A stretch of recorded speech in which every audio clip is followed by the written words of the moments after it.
It cannot work before elections. It can only work after elections.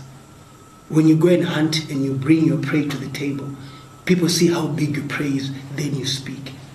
I've always said that MDCT being the biggest opposition party, must go it alone.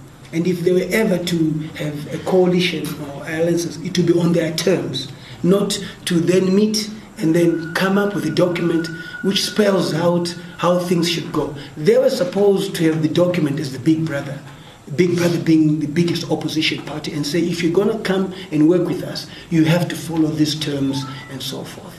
And I can see that despite the coalitions meeting, and I must now be, I now don't know how many coalitions are there.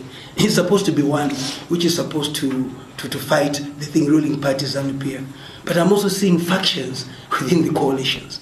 So the essence of a coalition is to be able to be a team, a united front, and confront ZANU-PF with the different strengths that you have. But there are more weaknesses in the coalitions than the strengths that they have. In fact, it has become a coalition of exposing their weaknesses, which before even ZANU-PF does anything.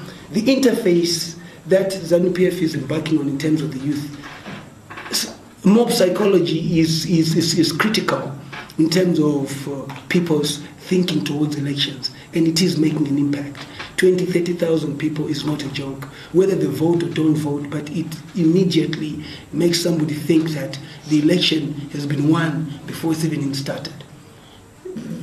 That is important in that there's no countermeasure. I've always said if ZANU-PF is having an interface, the youth having an interface with the president, what is the opposition doing to counter that? Because all the structures of ZANU-PF are there.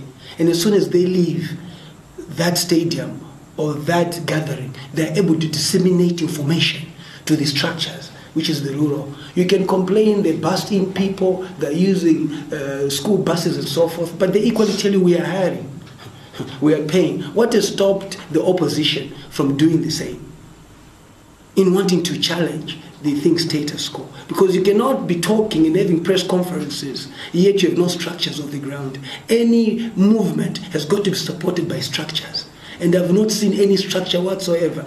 MDCT is the only one that has structures, but the structures that they have not been able to defeat ZANU-PF. No